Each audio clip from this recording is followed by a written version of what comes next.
Alright, well, my suspension is shot on my little Gen 2 hatch here. Clicking and clunking, so when these came up on Mazda Society, I decided I had to get them. Thanks to William for hooking me up with a great deal. But when I started looking into them, I realized there's no unboxing videos for a Mazda. So this set will work for Gen 1s and Gen 2. And let's see what we got in here. We've got rear springs, adjustable,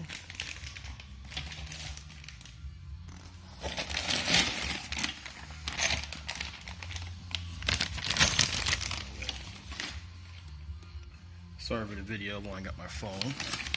Got toolkit,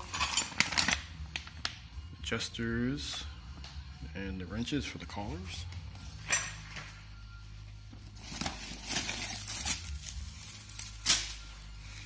Okay, we've got the rear struts.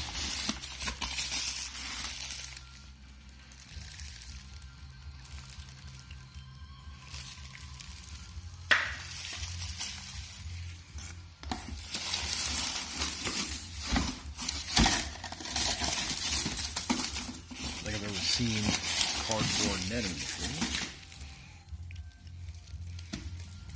Let's take a closer look at some of these components. Ooh, it's kind of banged up on that one. And then we got more adjusters. I'm guessing these might be for the back because how long they are. Alright, we got, that is pretty. Got the fronts. Adjustable camber plate.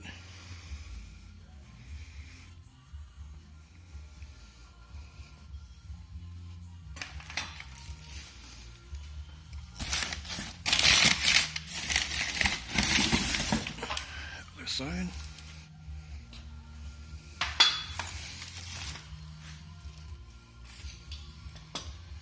Alright, I think that is everything for inside the box.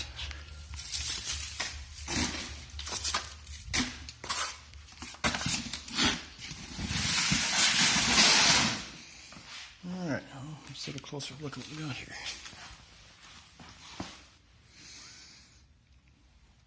Okay, well, looks like we have a couple places for the bolts. Got a little dimple for our settings. And then we got our lock ring here. These are for the spring rate. It's preset from the factory. These aren't meant to be adjusted. So these ones, leave these alone. This is what locks your height in here.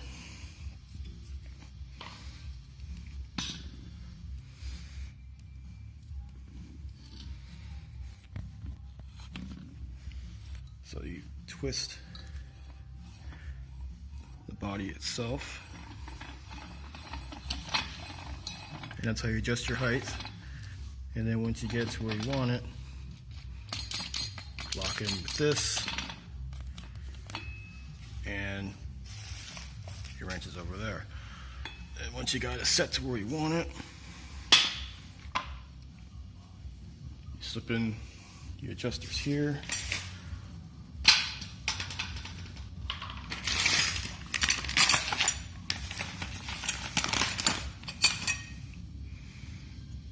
Let me get that to focus. There we go. Soft, hard.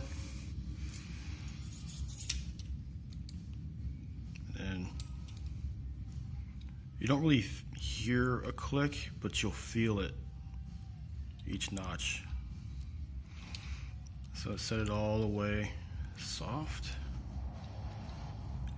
Don't try to force it. If it stops, just leave it there. And then once I get ready to put them in the car, I think they have 33 settings. So I'll put them probably at 10. At 12 and start working from there.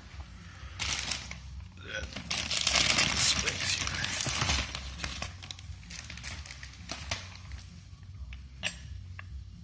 There you go. These you don't have to worry so much about spring rates on them. You pretty much set your height here. lock them together. Got your perch, your bolts. Comes with pretty much all the hardware you would need for it. And your spring rate is pretty much built into the spring, so you don't have to worry about that too much. You just adjust the height. But the back is where you have to be careful, is the strut itself needs to be adjusted properly to match the spring height.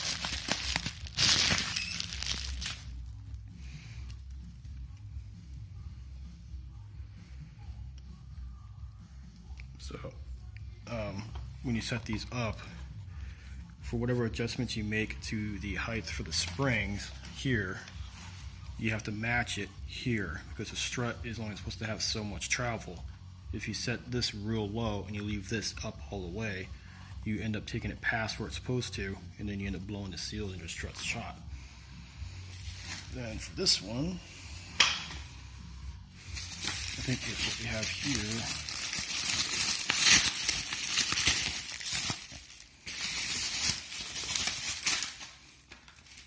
I think we have these long ones here.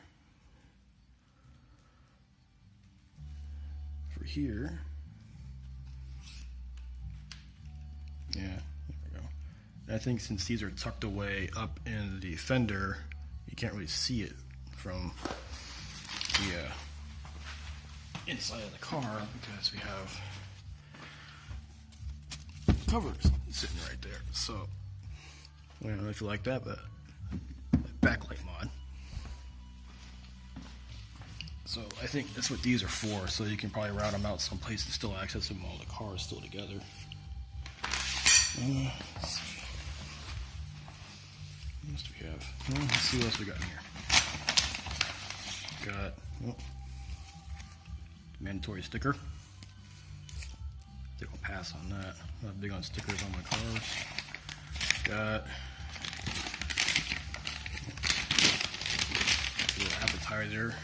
advertiser sheet. Well, if you haven't noticed by now, it's Yellow Speed Racing brand. Probably should have mentioned that earlier.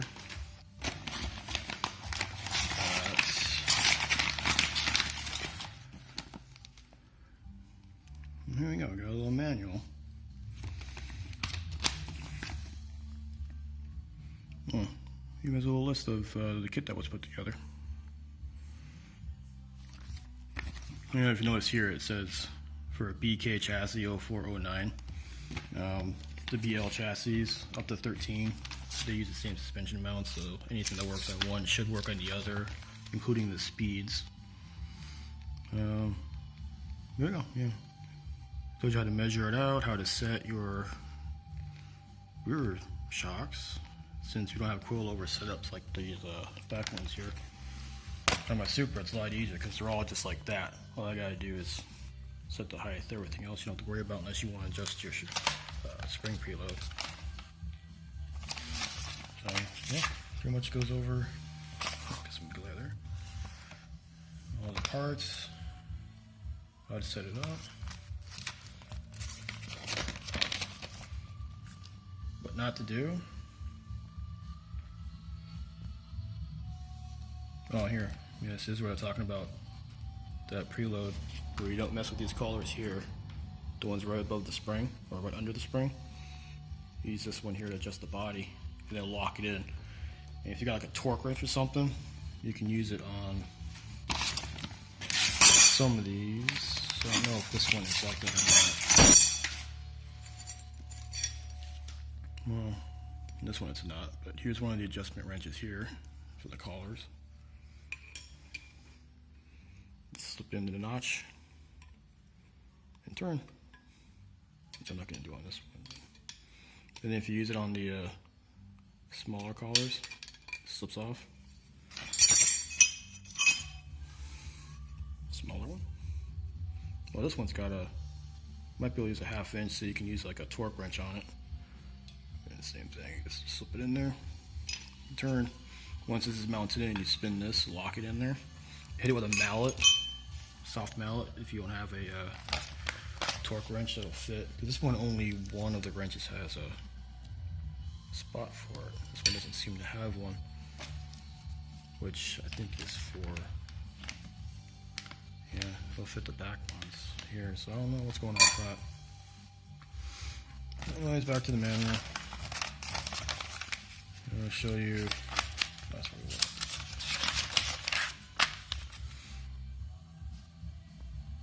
Yeah, that's what I was talking about here, the shock stroke. It's only meant to go so far into the body. So if you want to set this to match this, you end up blowing out your struts and you have to go get it rebuilt.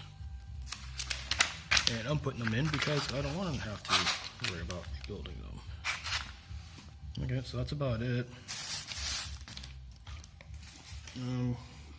Going over these in a little more detail. Here's our mount.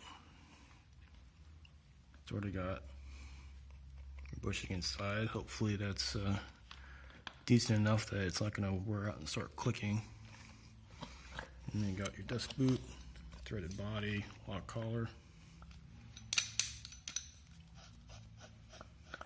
And spin the whole thing. And going down. Always read your warnings, right?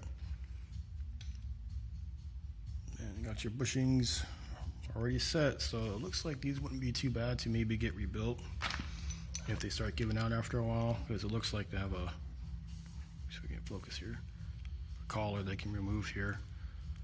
So I know luckily here we have a guy that's pretty good at getting coilovers rebuilt whenever you need it, so I'll be sending it to them when time comes. And then here, it's upside down, but here you go. Got all your brackets on the lower body, all your brake lines and end links.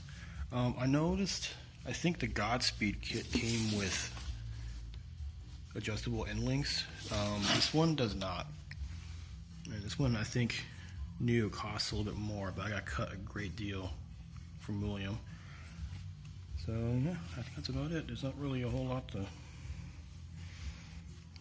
go over.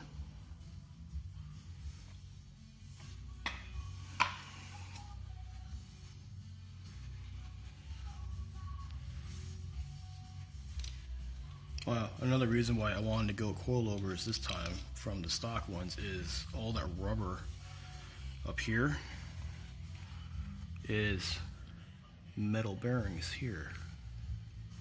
So the ride's not going to be as comfy, which I'm fine with. I don't mind having a little bit stiffer ride. I like feeling my car. But it also won't wear out and rip as fast. And then since your lower mounts are down here, you don't have to really worry about the bottom ones giving out. You want to have a bottom one or the rear ones here. So yeah, I think that was it. Hopefully that was what everybody ever wanted to see about this kit, if they're interested in getting it. I might do a little bit of a video on installation for them, but I think there's probably enough install videos for coilovers and stuff in general that I don't have to worry about it too much. But I might post up another video afterwards of what I think of them, because I'm not really getting these to like lower my car so much as I got them for the adjustability aspect of it, and that I can rebuild them instead of having to buy new struts every 70,000 miles. So I might lower it a little bit, like an inch possibly, but I have some RX-8 wheels that's going to be going on here, and when I test fitted those, I noticed that it seemed like the car went up just a little bit, so I'll be using these to counter that and bring the car back down to where I want it. I might go a little bit further and go a little bit lower, but this is the daily driver, it's the family car. I'm not too worried about trying to get it on the ground. I want it to be a comfortable ride. If I want low, I'll jump into Super and scrape in that. So that's it. That was the Yellow Speed coilover kit for the first gen and second gen Mazda 3s.